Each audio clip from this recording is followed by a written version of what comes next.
এখনো পর্যন্ত আমি যতটুকু জানি 11 জনের সাক্ষী হয়ে গিয়েছে, বাকি সাক্ষী হয়তো হবে। বিচারাধীন বিষয়ে কোনো মন্তব্য করা, আলোচনা করা সঠিক নয়। তা আমরা আমাদের পক্ষ থেকে যে সহযোগিতা, তদন্তকারী কর্মকর্তা, সাক্ষীদেরকে নিয়ে যাওয়া, সাক্ষ্য গ্রহণ করানো, এগুলো আমরা করাতে পারি। বাকি এটা বিচারকের ফাংশন এবং বিচার কার্য নিয়ে আমরা কোনো কথা বলতে চাই না। তবে যেহেতু সবার প্রত্যাশা যে সংক্ষিপ্ত সময়ের মধ্যে বিচার কার্যটা শেষ হোক, আমরা সেটা করার ব্যবস্থা করছি। সাক্ষী শেষ হয়ে গেলে তারপরে আর কিছু আইনানুগ ব্যবস্থা আছে, যেমন আসামিকে সাক্ষ্য গ্রহণের পরে পড়ে শোনাতে হয় সে দোষী কি দোষী, এই সমস্ত বিষয় আছে। তারপরে আর্গুমেন্টের জন্য দিন রাখতে হয়, আর্গুমেন্টের পরে রায়ের জন্য দিন ধার্য হবে। এটা আদালতের বিষয়। তা আশা করছি সংক্ষিপ্ত সময়ের মধ্যে বিচার কার্যটা শেষ হবে।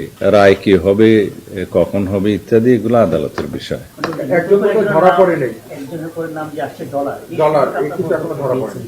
না, আমার কাছে এই সমস্ত কোনো তথ্য নাই। বিচার তো চলছে, আসামি 164 করেছে।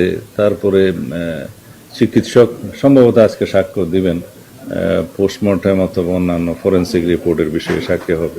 এগুলো এর বেশি আমি জানি না।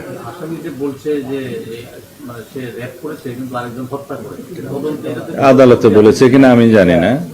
আর আদালত সম্ভবত একটা নির্দেশনা দিয়েছে যে আদালতের অনুমতি ছাড়া যেন বাইরের কারোর সাথে কোনো কথা না বলে আসেন, সেটা পুলিশকে নির্দেশনা দিয়েছে।